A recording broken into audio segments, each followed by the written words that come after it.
Good evening everyone. Audio video clear है आप लोगों तक? Welcome to the current affairs class north east PSC. हाँ जी सर, गुड इवनिंग जी, गुड इवनिंग। एक बार ऑडियो वीडियो का कंफर्मेशन दीजिए, फिर हम स्टार्ट करते हैं।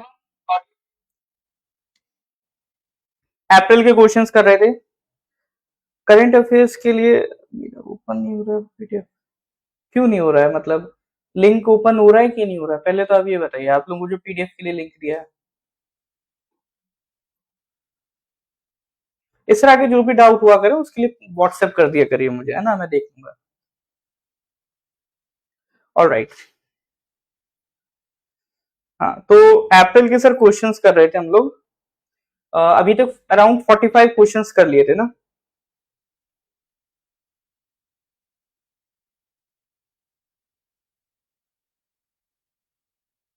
हाँ, एक बार ये पिछले कुछ क्वेश्चंस रिवाइज करते हैं अपन। इसका बताइएगा क्वेश्चन नंबर 29। अभी जो सीएए अमेंडमेंट हुआ था उसमें जो नए रूल्स बनाए गए हैं, तो जो 3 कंट्रीज से 6 कम्युनिटीज के मेंबर्स को जो इंडिया में उनको सिटीजनशिप दी जा रही है, तो उनके लिए कट ऑफ डेट क्या है? मतलब उनके लिए मैक्सिमम एक डेट बनाएगी इससे पहले के जो लोग होंगे, ठीक है, यानी इस डेट से पहले के जो लोग आए होंगे उनको मेंबरशिप दी जाएगी। तो वो कट ऑफ डेट आपको पूछा है क्वेश्चन में, ये हम लोगों ने डिस्कस किया था पिछली क्लास में।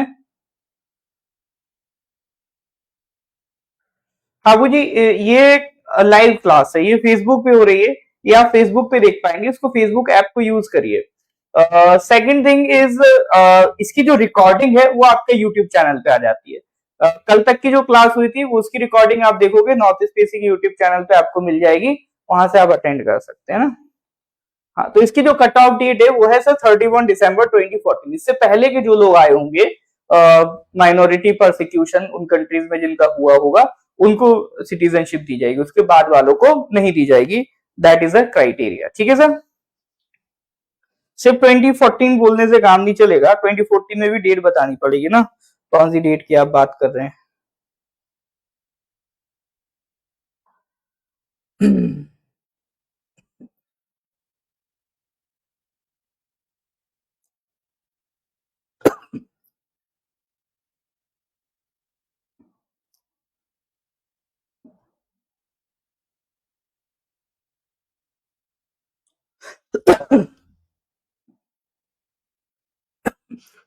क्वेश्चन नंबर 46, लास्ट क्वेश्चन 45 था।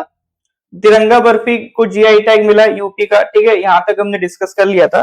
तो आज का जो पहला क्वेश्चन है sir, that is question number 46, उसका आंसर दीजिए। 46 क्या कह रहा है? एक यूएन की ऑर्गेनाइजेशन है यूएन पॉपुलेशन फंड, उसको शॉर्ट फॉर्म है यूएनएफपी, ठीक है।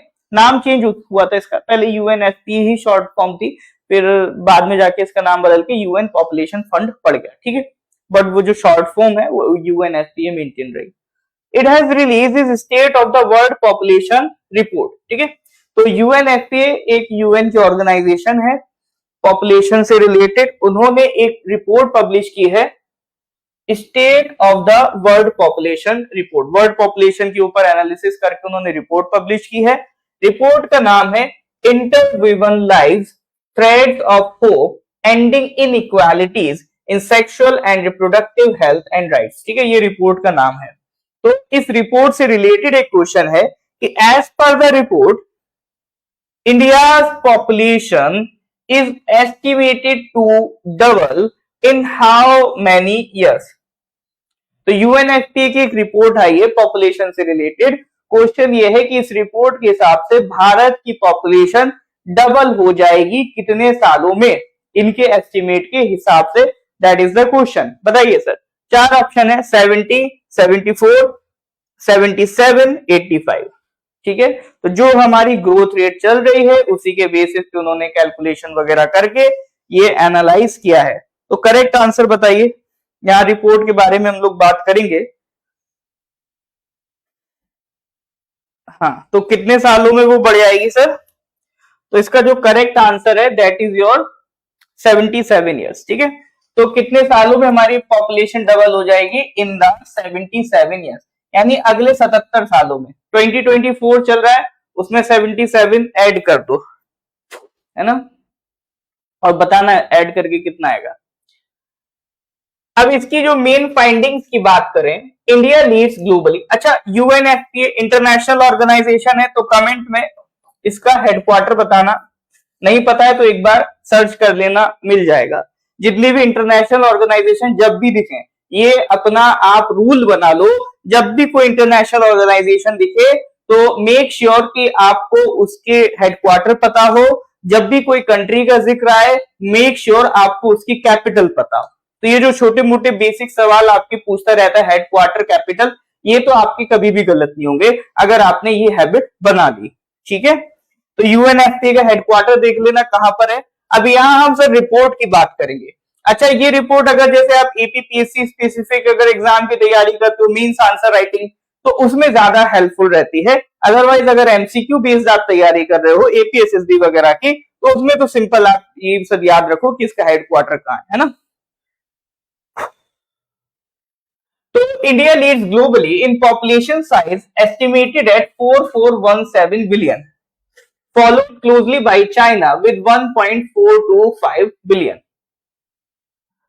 हमारी population projected to double in 77 years with 68% of the population belonging to the age group of 15 to 64 years. ठीक है, अगले 77 सालों में जो मेजॉरिटी पॉपुलेशन होगी वो किस एज की होगी? 15 टू 64। यानी आप एक बात मान के चलो, अगले 50 साल, ये अगला जो पूरा आपका दशक जा रहा है, ये यंग जनरेशन का दशक है हिंदुस्तान में। तो मेजॉरिटी पॉपुलेशन हमारी यंग होने वाली है। ठीक है, एंड 26% वो होगी 10 से 24 ईयर के एज ग्रुप में।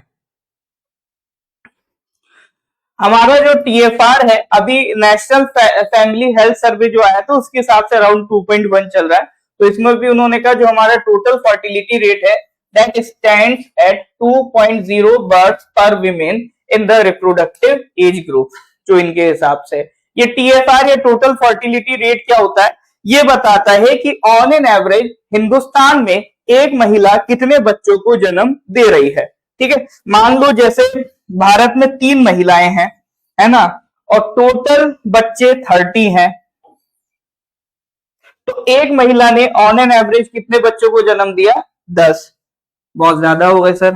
ठीक है, मान लो अगर टोटल 9 बच्चे हैं तो इसको 9/3 कर देंगे। ठीक है, टोटल बच्चे और टोटल जो महिलाएं हैं, ठीक है, जो आपका जो मदर्स है उनको उनसे डिवाइड करेंगे तो 3 आ जाएगा। ठीक है, तो इससे ये लोग फर्टिलिटी रेट निकाल पाते हैं। रिप्रोडक्टिव एज की जो महिलाएं हैं और जो आपका बच्चे हैं उनके रेशियो के हिसाब से ये कैलकुलेट कर लेते हैं। बाकी कैलकुलेशन में नहीं जाना कैसे क्या करते हैं, बस इतना ध्यान रखो 2 के अराउंड हमारा रिप्रोडक्टिव रेट है। अगर रिप्रोडक्टिव रेट 2.0 रहता है वैसे किसी भी कंट्री का, तो ये आपने एक स्लोगन भी सुना होगा भारत सरकार का चला था, हम दो हमारे दो। तो सर 2 ही क्यों? 1 चाइल्ड पॉलिसी की बात क्यों नहीं कर रहे हैं? अगर फर्टिलिटी रेट 2 रहता है यानी ऑन एन एवरेज हर एक माँ के 2 बच्चे हों, तो इससे फायदा क्या होगा सर? इससे फायदा आपको ये मिलेगा कि जो आपकी पॉपुलेशन साइज है वो इंक्रीज नहीं करेगी, जितनी पॉपुलेशन साइज है उसी को वो रिप्लेस कर देगी। अगर उससे ज्यादा रहता है तो पॉपुलेशन साइज आपकी बढ़ती है, और उससे कम होता है तो पॉपुलेशन आपकी घटती है। चाइना में यही प्रॉब्लम हुई है सर, उन्होंने 1 चाइल्ड पॉलिसी लगाई, उनकी पॉपुलेशन घटने लगी, जबकि 2 हमें रखना होता है फैक्टर। अभी ऑलमोस्ट 2 के करीब हम पहुंच चुके हैं, तो पॉपुलेशन अब कंट्रोल होना तो शुरू हो गई है, लेकिन अभी भी मतलब इसको टाइम तो लगेगा सेटल होने में।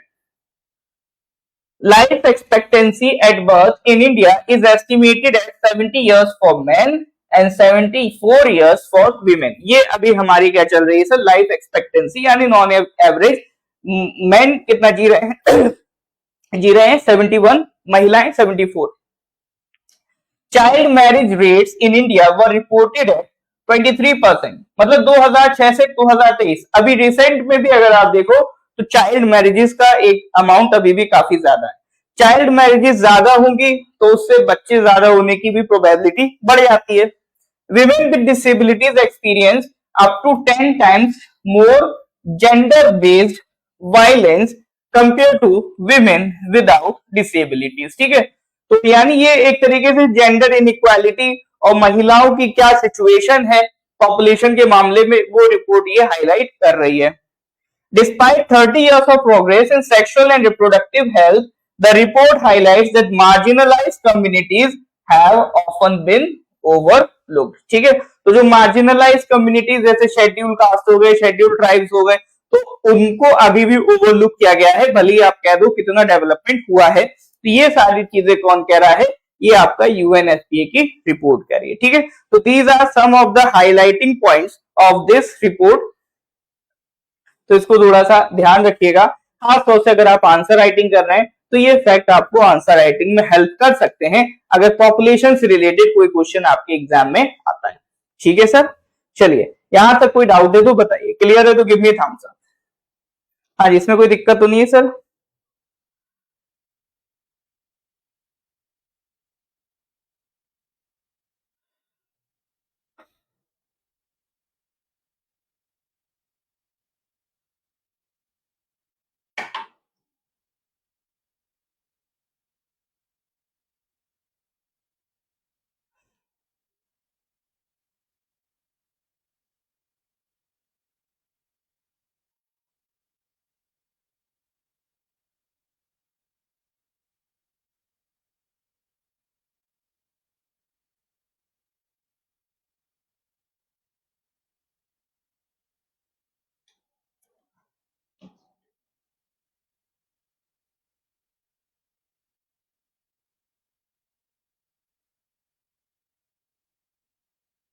हाँ हाँ, ये डेटा गलत है। ठीक है, ये डेटा गलत है। एग्जैक्ट कुछ 1447 कुछ आएगा। ठीक है, वो मैं भी एक बार देख के इसमें करेक्ट कर दूंगा। ये डेटा गलत है ना, ये मिस टाइप हुआ है, तो बहुत ज्यादा हो जाएगा। ठीक है, नेक्स्ट क्वेश्चन पे आते हैं। क्वेश्चन नंबर 47 पे आ जाइए sir. Ministry of law and justice has constituted a 6-member community to examine issues relating to queer community. Who among the following will head this community? ठीक है, तो लॉ एंड जस्टिस मिनिस्ट्री ने एक 6 member की committee बनाई है। तो आपका जो एलजीबीटी क्यू कम्युनिटी है उसमें से एक आते हैं क्यूअर कम्युनिटी। ठीक है, तो उनके लिए उनके इश्यू से रिलेटेड ये कमेटी बनाई गई है। तो सवाल ये है, इस कमेटी को लीड कौन करेगा? Who will head this committee? 4 option है, अजय कुमार भल्ला, सौरभ गर्ग, राजीव गोबा, बीवीआर सुब्रमण्यम।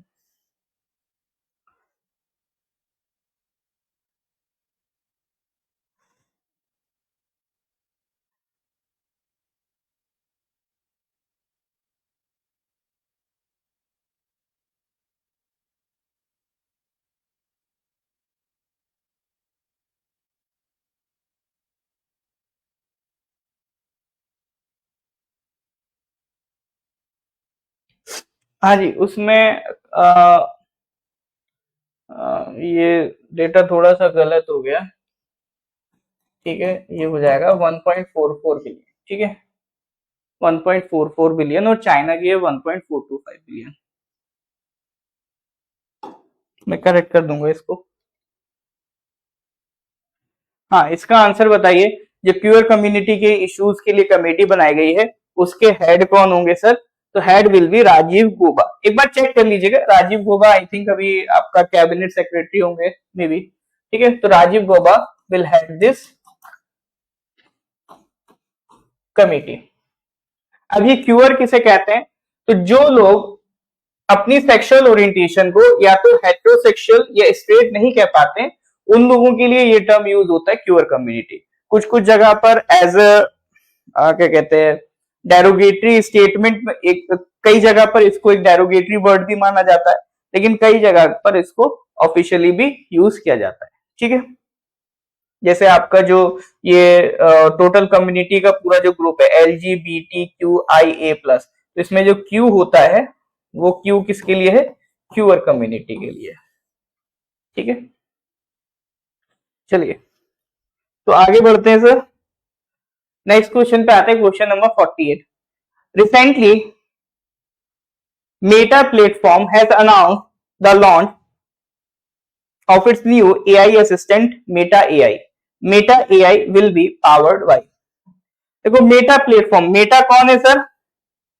जो फेसबुक है, इंस्टाग्राम है और ये जो व्हाट्सएप है, तो इन तीनों का जो मालिक है, उनकी जो पेरेंट कंपनी है वो क्या है सर? मेटा। जैसे गूगल है ना, उसकी पेरेंट कंपनी क्या है? अल्फाबेट है। इसी तरह से इन सब की जो पेरेंट कंपनी है वो क्या है? मेटा है। तो Meta platform has announced the launch of its new artificial intelligence assistant Meta AI. उन्होंने भी क्या रिलीज किया है? मेटा एआई रिलीज किया है। It will be powered by, ठीक है। तो किसकी मदद से मेटा एआई चलेगा? That is the question. Option दिख रहे हैं, क्लाउड, लमा 3, लैम्डा, पाम, ठीक है।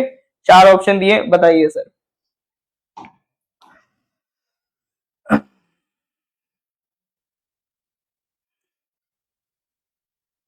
देखिए साइंस एंड टेक्नोलॉजी में कई बार इसी तरह के करंट अफेयर्स के क्वेश्चन बन जाते हैं ना, तो उसमें बहुत ज्यादा आप स्टैटिक पढ़ने का कोई बहुत ज्यादा मेरे को फायदा भी नहीं लगता उसको साइंस एंड टेक में, क्योंकि आजकल जैसे कुछ टॉपिक्स हो गए, जैसे एनवायरमेंट हो गया, साइंस एंड टेक हो गया, तो इसके ज्यादातर क्वेश्चन देखे जाते हैं तो वो आपका करंट अफेयर से इंस्पायर्ड होते हैं, या फिर जैसे इकोनॉमिक्स हो गया, ठीक है। बी पे तुक्का, चलो it is Llama 3, L L L A M A, ये एआई मॉडल लेमा 3 को यूज कर रहा है, ठीक है। तो इसमें सर आपका काफी डेटा वगैरह इन्होंने अपलोड करके ये पूरा एक एआई मॉडल बनाया है, और इसकी मदद से ही आपका मेटा एआई वर्क करेगा, ठीक है। इसकी मदद से ही आपका मेटा एआई वर्क करेगा, ठीक है। तो नाम ध्यान रखना, ये सब एक बार पढ़ लो कि हाँ ठीक है। Develop using vast amount of data, it is capable of understanding and generating human like responses to a wide range of queries and prompts, like जैसे आपका चैट जीपीटी हो गया, जो ओपन एआई ने बनाया है, आपका जेमिनी हो गया, पहले बार्ड था, उसका नाम बदल के जेमिनी हो गया, जो गूगल ने बनाया। तो इसी तरह से इनका LLAMA3 है, ठीक है। चलो तो बस एक बार देख लेना, बाकी नाम ध्यान रखना, और कुछ उसकी डिटेल वगैरह नहीं याद रखनी है। साइंस टेक में बस यही होता है, बहुत ज्यादा डिटेल में नहीं जाना है, आपसे डिटेल नहीं पूछ रहा वो। आ जाओ फिर क्वेश्चन नंबर 49 पे। India has delivered first batch of BrahMos supersonic cruise missile to which of the following countries. देखो ब्रह्मोस मिसाइल हम डेवलप कर रहे हैं, आई थिंक मेजोरिटी ऑफ आप लोग जानते होंगे ब्रह्मोस हम किसके साथ मिलके बनाते हैं? रशिया के साथ मिलके बनाते हैं, हमारा ज्वाइंट प्रोजेक्ट है ये। तो अभी हम ये जो मिसाइल्स हैं किस कंट्री को डिलीवर कर रहे हैं? पहली बार हम इनमें से एक कंट्री है जिसको ये मिसाइल्स डिलीवर कर रहे हैं, ठीक है। That is the question. तुक्का सही हो रहा है, अच्छी बात है, नहीं भी सही हो रहा है कोई दिक्कत वाली बात नहीं, क्योंकि जितनी भी गलती करनी है आपको यही कर डालो, ठीक है। बाकी आगे के लिए कोई स्कोप मत छोड़ो, जो भी करना है यही निपटा दो, ठीक है सर।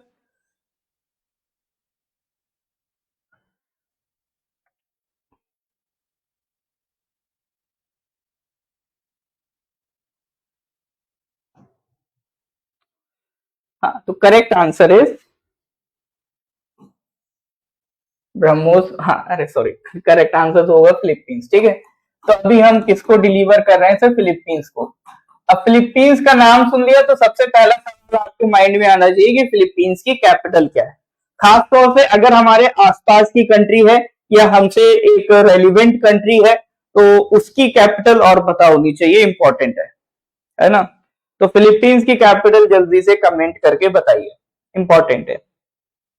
अब ये ब्रह्मोस मिसाइल की बात कर लेते हैं। सबसे पहले तो ये समझो sir, it is a cruise missile. तो दो तरह की मिसाइल होती है, एक क्रूज होती है, एक बैलिस्टिक होती है। ये कौन सी तरह की मिसाइल है? ये आपका क्रूज मिसाइल है। रेंज है इसकी 290 किलोमीटर। बहुत ज्यादा अगर डिटेल में जाएगा तो ये पूछ सकता है, अदरवाइज रेंज वेंज जनरली नहीं पूछता है, लेकिन हाँ कभी कभी पूछ लेता है, रेयरली पूछता है बट हाँ पूछता है। तो ब्रह्मोस एक बड़ी मिसाइल है, इंपॉर्टेंट मिसाइल है। तो मैं ये नहीं कह रहा हूं एक एक मिसाइल की जाके आप रेंज याद करो, लेकिन ये एक इंपॉर्टेंट मिसाइल है, रशिया के साथ मिलकर हम बनाते हैं, तो इसकी रेंज आप जरूर याद रखो, पूछ सकते हैं। और ब्रह्मोस मिसाइल पे क्या पूछ सकता है? It is a cruise missile. एक पूछ सकता है ये कौन सी दो नदियों के नाम पे इसका नाम रखा गया है, तो ये प्रोजेक्ट है इंडिया और रशिया का। तो इंडिया की तरफ से जो नदी है वो है ब्रह्मपुत्रा, और जो रशिया की तरफ से नदी है वो है मॉस्कवा। तो ये दो नदी ब्रह्मो मिलके बनती हैं, ठीक है। तो इंडिया रशिया का ये ज्वाइंट वेंचर सिग्निफाई करती है। 2 स्टेज मिसाइल है, ये सब नहीं पूछेगा। मल्टी प्लेटफॉर्म मिसाइल है, ये ध्यान रखिएगा।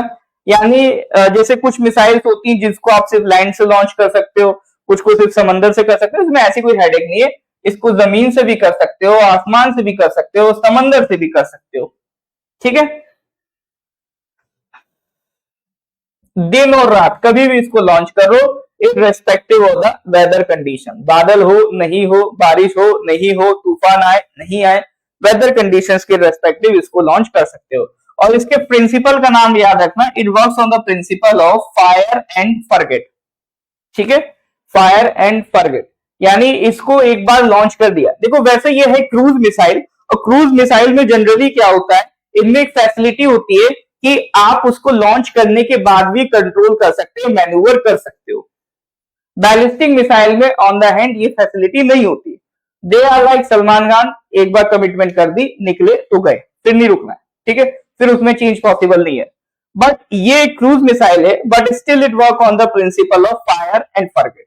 यानी एक बार आपने इसको लॉन्च कर दिया, फिर इसको फर्दर गाइडेंस की जरूरत ही नहीं है, ठीक है। It does not require further guidance after launch. तो फायर एंड फॉरगेट प्रिंसिपल पे ये मिसाइल काम करती है। ये भी एक इंपॉर्टेंट पॉइंट है, इसमें ध्यान रखिएगा। मतलब खास तौर से जिन दो नदियों के नाम पे इसका नाम रखा गया वो याद रख लेना आप। दूसरा रेंज याद रख लेना आप। तीसरा ये किस प्रिंसिपल पे काम करती है, फायर एंड फॉरगेट प्रिंसिपल पे काम करती है, ये याद रख लेना, ठीक है। तो कंटेंट बहुत सारा इसमें लिखा है, ये एक बार पढ़ना है। बाकी जब आप नोट्स वगैरह बनाओगे तो उसमें सिर्फ यही 3 मेन पॉइंट आप लिखोगे रिगार्डिंग ब्रह्मोस मिसाइल, ठीक है सर। चलिए, यहां तक कोई डाउट है तो बताइए। इज दैट क्लियर और नॉट क्लियर है तो गिव मी थम्स अप। हाँ, कैपिटल, फिलीपींस की कैपिटल की बात हो रही थी। फिलीपींस, मनीला, ठीक है, मनीला। फिलीपींस की कैपिटल है सर आपका मनीला।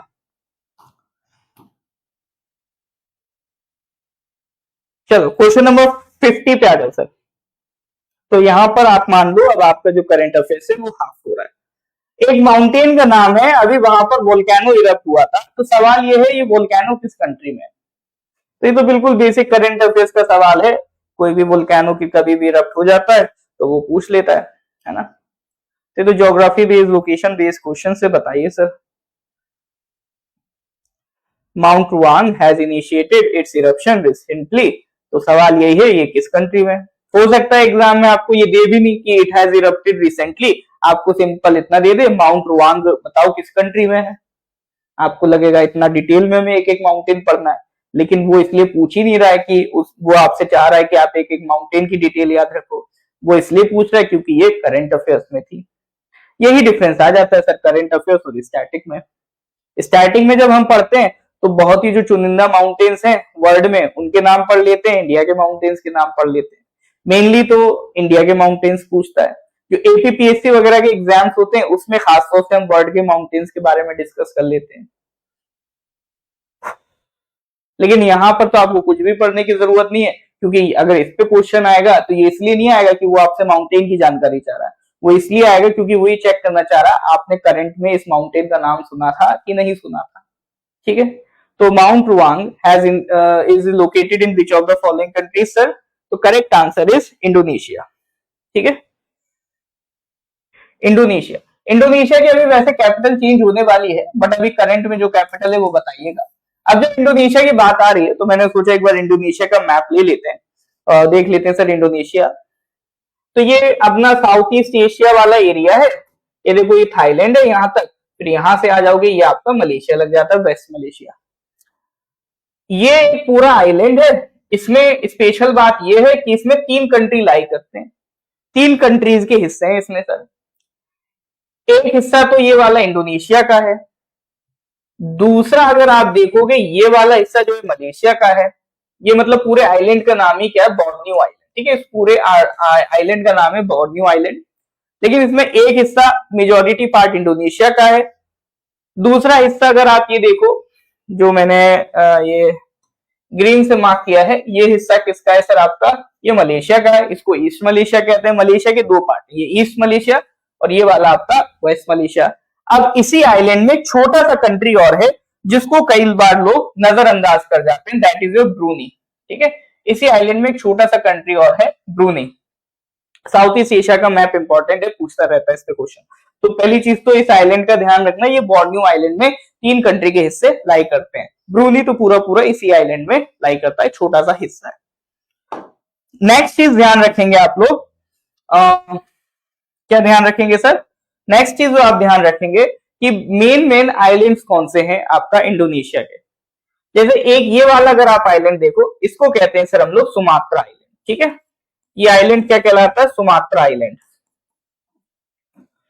फिर ये वाला आइलैंड क्या कहलाता है, ये वाला आइलैंड कहलाता है जावा आइलैंड। बहुत सारे आइलैंड है, लेकिन अगर हम इसके मेजर आइलैंड्स की बात करें जिस पे क्वेश्चन बनता है, जावा आइलैंड। तो अभी जो कैपिटल है इसकी जकार्ता, वो इसी आइलैंड पे लाई करती है। ठीक है, इसी तरह से एक ये जो हिस्सा है ये है कालीमंथन। ठीक है, ये है आपका कालीमंथन। फिर एक आइलैंड ये वाला है सर, ये है सुलावेसी, ये है सुलावेसी। तो ये मेजर 4 आइलैंड्स आपका है किसमें, इंडोनेशिया के। और भी है सर, मैं ऐसा नहीं कह रहा हूं यही 4 है, लेकिन ये 4 मेजर आइलैंड्स हैं इंडोनेशिया के। तो जब भी हम इंडोनेशिया की मैपिंग करते हैं तो मेक श्योर करते हैं कि आपको ये 4 आइलैंड्स के नाम पता हो। कल अगर वो आपसे पूछ ले कि सुलावेसी जो आइलैंड है वो किसका पार्ट है, तो आपको पता होना चाहिए सर वो किसका पार्ट है, इंडोनेशिया का पार्ट है। सुमात्रा, जावा, ये सब किसके पार्ट है, ये इंडोनेशिया के पार्ट है। ठीक है, तो इंडोनेशिया की बात हो रही थी, तो आई जस्ट थॉट कि आपको एक बार इंडोनेशिया से रिलेटेड साउथ ईस्ट एशिया का थोड़ा सा मैपिंग दिखा दी जाए, ताकि मैपिंग जैसी चीजें भी आप साथ ही साथ अपने माइंड में बैठाते हुए चलो।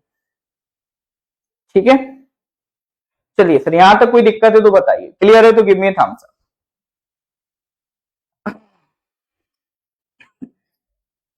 क्योंकि मैं पहले भी देखो सर यही बोल चुका हूं कि भले ही इसका नाम करंट अफेयर्स है, लेकिन ये सिर्फ करंट अफेयर्स नहीं है सर, इसलिए मैं वर्ड यूज करता हूं डिस्कशन। तो यहाँ पर हम करंट अफेयर्स के साथ साथ और भी जो रेलिवेंट टॉपिक्स हैं जो आपके एग्जाम में पूछे जा सकते हैं सब कवर करते हैं। ठीक है, आगे बढ़े।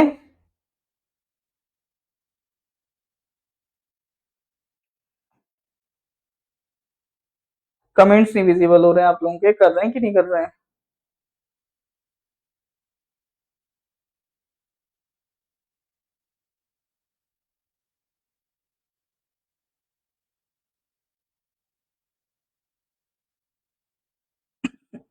ऑलराइट, तो ये हो गया सर आपका क्वेश्चन नंबर 50।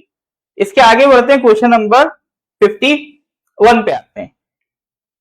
51 क्या कह रहा है sir, who among the following has been appointed as the next chief of naval staff. ठीक है, तो नेवी के चीफ का नाम बताना है सर, नेवी के चीफ का, अभी जो नए चीफ ऑफ नेवल स्टाफ बने उनका नाम बताना है। तो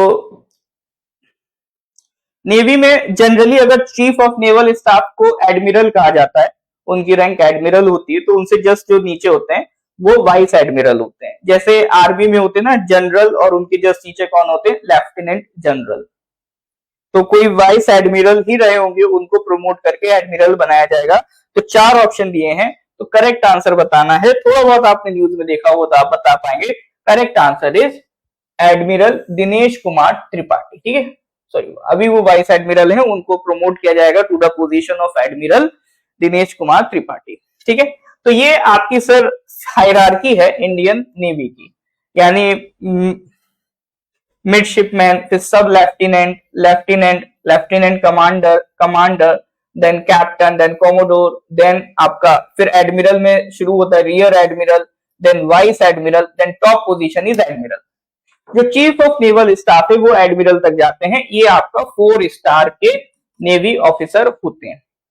अगर कोई ऑफिसर एडमिरल रैंक का कोई एक्सेप्शनल काम करता है, जस्ट लाइक आप कह सकते हो वॉर सिचुएशन में, तो उनको उपाधि दी जाती है फ्लीट एडमिरल की। यानी फ्लीट एडमिरल हर कोई नहीं बन सकता है, एक्सेप्शनल केसेस में ही वॉर टाइम सिचुएशन में ही अगर कोई एडमिरल अच्छा मतलब एक्सेप्शनल वर्क करता है तो उनको प्रमोट करके उनको रैंक दी जाती है फ्लीट एडमिरल की, और ये जो रैंक है ये आपका 5 स्टार रैंक है। ठीक है, अभी तक तो नेवी में कोई फ्लीट एडमिरल हमारे नहीं है। इसी तरह से सर जैसे आर्मी में देख लो, आर्मी में जो हेड होते हैं वो जनरल तक जाते हैं, लेकिन उनसे ऊपर जो एक्सेप्शनल वर्क वाले उनको क्या बनाते हैं, फील्ड मार्शल। जैसे सैम मानेक शो का आपने नाम सुना होगा, तो उनको प्रमोट किया गया था to the position of field marshal, वो 5 स्टार रैंक होती है।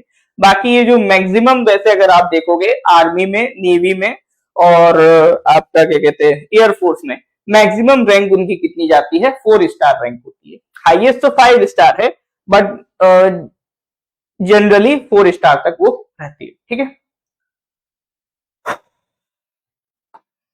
चलिए सर, तो ये एक हायरार्की दिखा दी मैंने आपको। ये 51A मतलब, अच्छा मुझे लगा आर्टिकल 51 ये कहां से आ गया। ठीक है सर, आगे बढ़ते हैं नेक्स्ट क्वेश्चन की तरफ। Question number 52, recently fossil vertebra. Vertebra का मतलब क्या है, फॉसिल वर्टिब्रा, फॉसिल मतलब देखो जो मतलब कोई बहुत पुराना, वर्टिब्रा मतलब जैसे आपका स्पाइन होती है, ठीक है, जैसे कुछ स्पाइन वाले एनिमल्स होते हैं, जैसे हमारी बॉडी में जो वर्टिब्रेट्स होती हैं, तो एक स्पाइन वाला एक स्केलेटन कह सकते हो, उसका फॉसिल मिला है। फॉसिल मतलब जो बहुत पुराना पोर्शन होता है जो कई जमाने से दबा हुआ होता है मिट्टी में, उसको खोद के निकालते हैं। तो एक टाइप ऑफ स्नेक है, ठीक है, उसको कहा जाता है one of the largest snakes that ever lived. ठीक है, एक one of the largest snakes that ever lived, उसका एक फॉसिल वर्टिब्रा अभी हमने डिस्कवर किया है। तो it has been unearth in the Panandhro area of Kutch, Gujarat, Gujarat में डिस्कवर किया है। तो सवाल यह है इस स्नेक का नाम क्या है, इस स्नेक का नाम क्या रखा गया है। अभी एक कह सकते हैं दुनिया का one of the largest snake का फॉसिल मिला है, सवाल यह है उस स्नेक का नाम क्या है। ठीक है, क्वेश्चन समझ रहे हैं सर। 4 ऑप्शन है, Adishesha indicus, Vasuki indicus, Takshaka indicus, Karkotaka indicus. 4 option है सर, आपको 4 में से बताना है उस स्नेक का नाम क्या रखा गया है। हाँ जी सर बताइए। तुक्का चलेगा, बिल्कुल चलेगा, कोई दिक्कत वाली बात नहीं है। Correct answer is Vasuki indicus. ठीक है, correct answer is Vasuki indicus.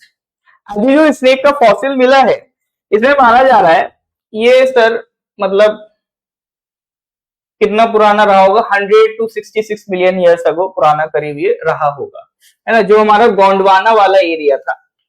ठीक है, गोंडवाना वाला एरिया माना जाता है ये उस टाइम का है। गोंडवाना मतलब जैसे पहले जो अर्थ थी वो एक पूरा कॉन्टिनेंट हुआ करती थी और बाकी सब समंदर हुआ करता था। कॉन्टिनेंट का नाम था पेंजिया, बाकी जो ओशियन था उसका नाम था पैंथलासा। फिर आगे चल के ये कॉन्टिनेंट जो था पूरा 2 पार्ट में ब्रेक हो गया।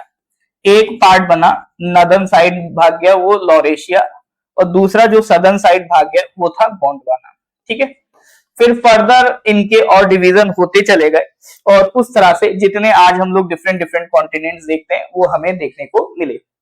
India belongs to the Gondwana part, तो अपन गोंडवाना पार्ट से बिलोंग करते हैं, तो ये उसी गोंडवाना लैंड में ये पाया गया है। ठीक है, साइज इसका करीब 10 से 15 मीटर के बीच का है।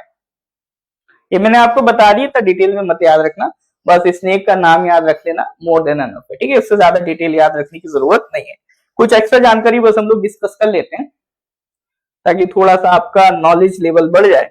अदरवाइज एग्जाम के लिए तो बस इसका नाम ध्यान रख लेना, मोर देन एनफ है। ठीक है सर, चलिए यहां तक किसी को कोई डाउट है तो बताइए।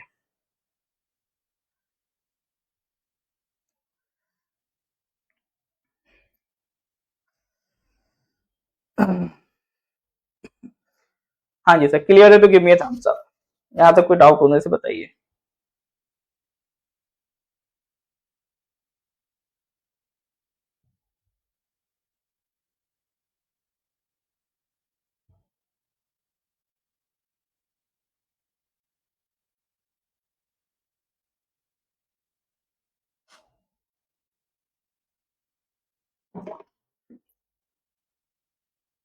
नेक्स्ट क्वेश्चन पे आ जाइए, क्वेश्चन नंबर 53। 53 क्या कह रहा है sir? Recently, which of the following organizations has pre-qualified a new oral cholera vaccine called UV-Col-S? ठीक है, कॉलरा के लिए एक नई ओरल वैक्सीन बनाई जा रही है UV-Col-S, तो उसको किसने प्री क्वालिफाई करा है? अभी ये इनिशियल स्टेज में, अभी बन के लॉन्च नहीं हुई है, अभी इस पे काम चल रहा है।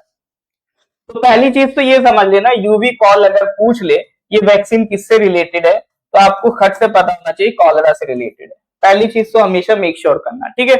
इससे रिलेट कर लेना कॉल, CHOL, ठीक है, CHOL से रिलेट कर लेना। UV-Col-S ये किससे रिलेटेड है? ये आपका रिलेटेड है कॉलरा से, पहली चीज। अब इसको जो प्री क्वालिफाई किया है, तो इसका correct answer is WHO, world health organisation. फिर सर इंटरनेशनल ऑर्गेनाइजेशन दिख गई, तो जैसी दिख जाए मन में याद करो इसका हेडक्वार्टर क्या था, बताइए सर WHO का हेडक्वार्टर क्या था? तब तक हम ये डिसीज कॉलरा की बात कर लेते हैं। अब देखो कुछ टर्म्स के पैरामीटर हमेशा फिक्स रखना, जैसे मैंने बताया कंट्री देखो, कैपिटल ध्यान रखना, हेडक्वार्टर, वो इंटरनेशनल ऑर्गेनाइजेशन देखो तो तुरंत याद करना हेडक्वार्टर क्या है। इसी तरह से कोई भी डिसीज अगर देखो तो ये देखो सर ये बैक्टीरियल है, वायरल है, फंगल है, क्या है। तो कॉलरा की बात हो रही है तो it is a bacterial disease, ठीक है। तो कॉलरा की अगर बात हो रही है, it is a bacterial disease. Bacteria का नाम क्या है? विब्रियो कॉलराई, ठीक है। बैक्टीरिया का नाम क्या है? विब्रियो कॉलराई, को ध्यान रखिएगा। और हेडक्वार्टर कहां है सर इसका? तो WHO के हेडक्वार्टर की बात करें, इट इज जेनेवा, स्विट्जरलैंड, ठीक है। जेनेवा, स्विट्जरलैंड में इसका WHO का हेडक्वार्टर है। तो आप देख सकते हो सर एक क्वेश्चन से हम लोग कितने टाइप ऑफ क्वेश्चंस बनाने की कोशिश कर रहे हैं, है ना। यहाँ पे कोलरा से रिलेटेड सवाल आ सकता है, तो हमें पता होना चाहिए it is a bacterial disease और बैक्टीरिया का नाम है विब्रियो कॉलराई, ये आ सकता है। WHO पे पूछ लेगा तो हेडक्वार्टर पूछ लेगा, पूछा भी है लास्ट ईयर APSSB ने WHO का हेडक्वार्टर। बाकी इसको चाहो तो एक बार पढ़ लेना, ये आपके ऐसी जानकारी के लिए ऐड कर दिया है, नहीं भी पढ़ोगे तो कोई खास नुकसान नहीं होने वाला है ना, इंटरेस्ट हो तो पढ़ लेना। चलिए नेक्स्ट आते हैं सर नेक्स्ट क्वेश्चन पे। Question number 54। Recently, which of the following space organization has confirmed a Dragonfly rotorcraft mission to Saturn's moon Titan? देखो इसमें एक चीज तो हमेशा ये ध्यान रखना, सैटर्न हमारा प्लेनेट है, उसके मून का नाम है टाइटन, ठीक है। तो कभी क्वेश्चन आ जाए कि टाइटन किसका मून है, तो टाइटन सैटर्न का मून है, पहली चीज ये ध्यान रखना। ज्योग्राफी में मैंने एक चीज और आपकी लिखवा रखी है, ज्योग्राफी में मैं एक चीज और पढ़ाता हूं आपको, ये टाइटन एक ऐसा, मतलब अगर कभी पूछे ऐसा कौन सा सैटेलाइट है जो अर्थ से मिलता जुलता है, तो वो टाइटन है, ठीक है। और ये it is the satellite of Saturn, तो ये चीज ध्यान रखना। अब सवाल ये है कि सर उस पे टाइटन पे एक मिशन भेजा जा रहा है, ठीक है, उस मिशन का नाम है ड्रैगन फ्लाई रोटरक्राफ्ट मिशन, ठीक है। मिशन भेजने का मतलब क्या है? यानी एक पूरा कुछ इक्विपमेंट फैसिलिटी भेजी जाएगी, उसको स्टडी किया जा रहा है, ठीक है, यानी इसको स्टडी किया जा रहा है टाइटन को। तो उस मिशन का नाम क्या है? Dragon fly rotorcraft mission. अब जब भी कोई स्पेस मिशन सुनो तो हमेशा मेक श्योर करो कि उसको कौन सी ऑर्गेनाइजेशन करवा रही है। ये क्वेश्चन भी यही है कि ड्रैगन फ्लाई रोटरक्राफ्ट मिशन किसका है सर? नासा का है, इसरो का है, चाइना की CNSA का है, या जापान की जाक्सा का? ठीक है, समझ गए सर? 4 ऑप्शन। वैक्सीन का नाम तो सर बताया था ना, यूवी-कोल।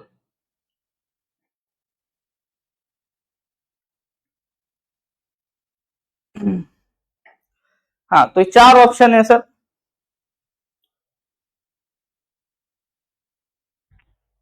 करेक्ट आंसर इज नासा, ठीक है।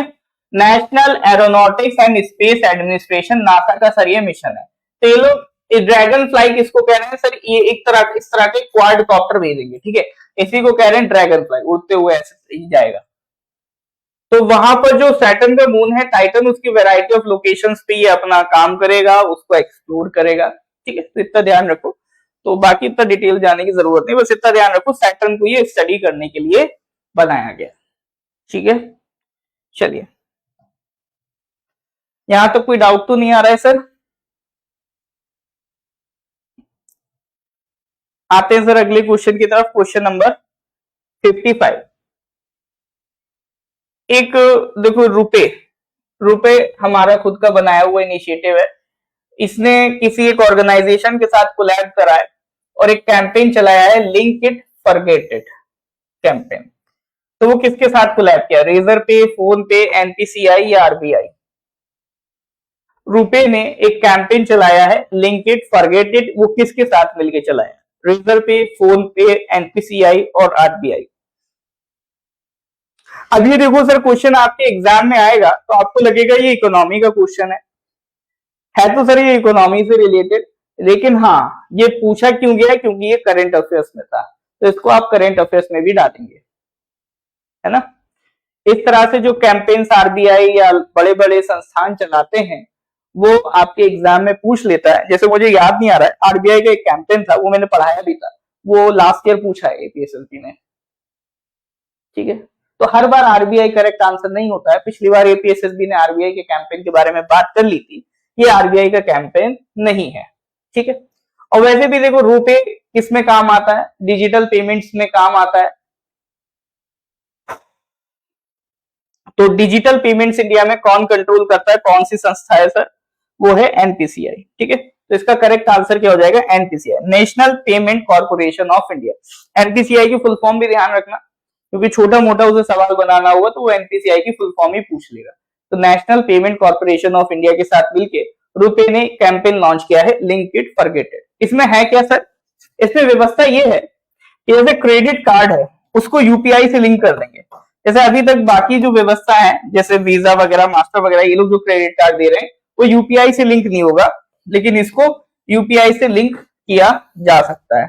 ठीक है, यानी इसके जो भी पेमेंट्स हैं क्रेडिट कार्ड के, आप यूपीआई से लिंक करके उससे डायरेक्ट कर सकते हो। यानी मान लो आपको पेमेंट करना है क्रेडिट कार्ड का, तो आप यूपीआई का यूज कर सकते हैं, है ना।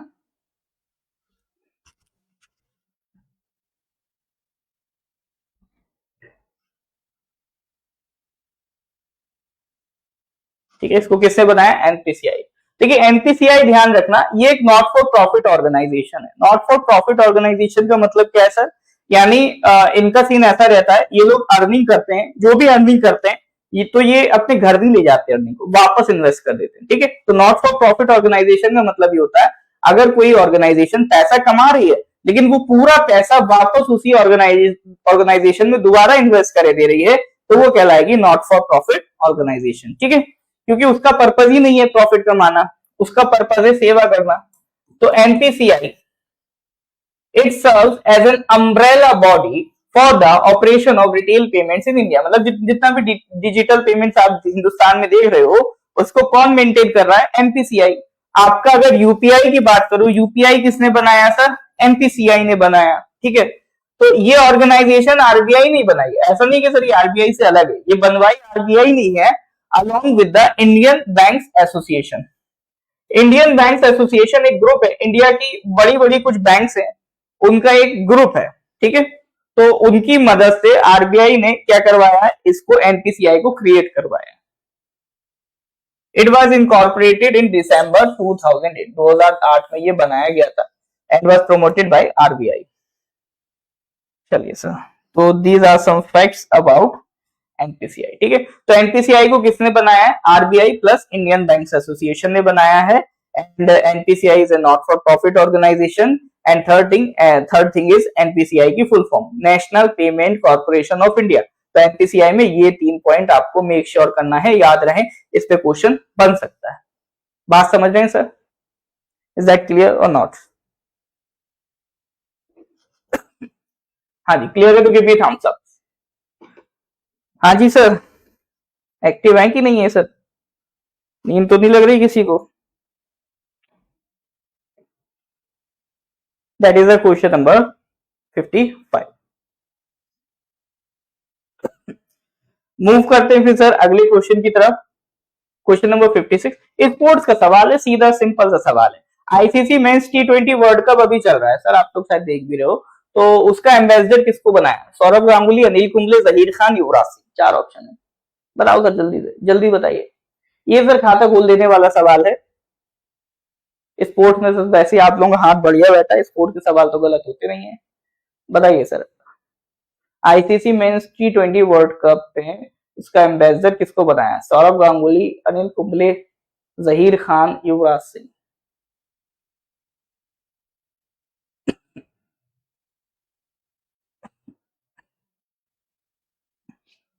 हाँ जी, correct answer is Yuvraj Singh. ठीक है, correct answer is your Yuvraj Singh.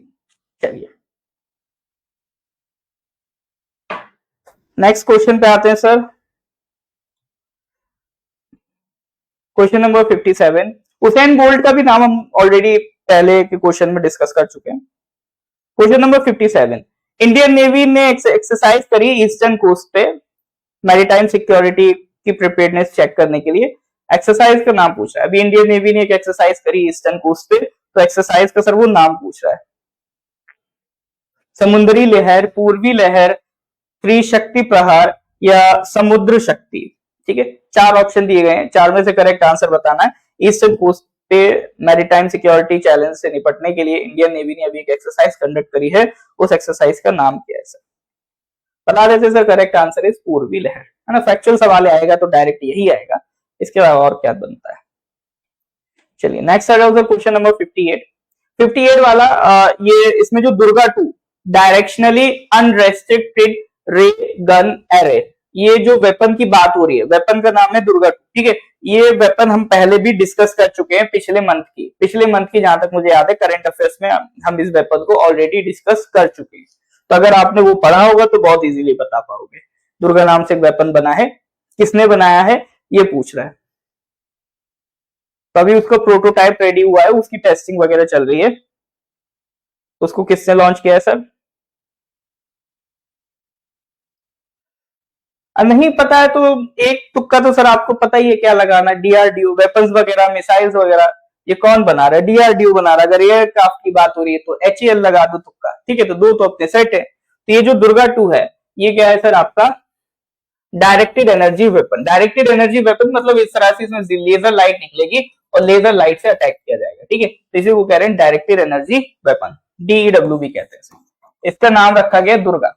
ठीक है, तो इसको किसने बनाया sir? DRDO, defence research and development organisation. कभी कभी वो डीआरडीओ जैसी फुल फॉर्म भी पूछ लेता है, सिंपल, बहुत उसका मन होगा सीधा सवाल पूछने का, तो कभी कभी वो यही पूछ लेगा डीआरडीओ की फुल फॉर्म बताओ। ठीक है, गूगल करना इसका हेडक्वार्टर कहां है डीआरडीओ का। ठीक है, ये होमवर्क है आप लोगों के लिए, गूगल करना डीआरडीओ का हेडक्वार्टर का। ठीक है सर, चलिए तो ये हो गया sir question number 58। I hope यहां तक चीजें समझ में आ रही होंगी। तो चीजें क्लियर है तो give me a thumbs up. तो यहाँ आज रैप अप करेंगे, इसके आगे के क्वेश्चन हम लोग अगली क्लास में करेंगे। आज करीब आई थिंक 13 क्वेश्चन कुछ करें, 46 से स्टार्ट किया था, 58 तक, है ना।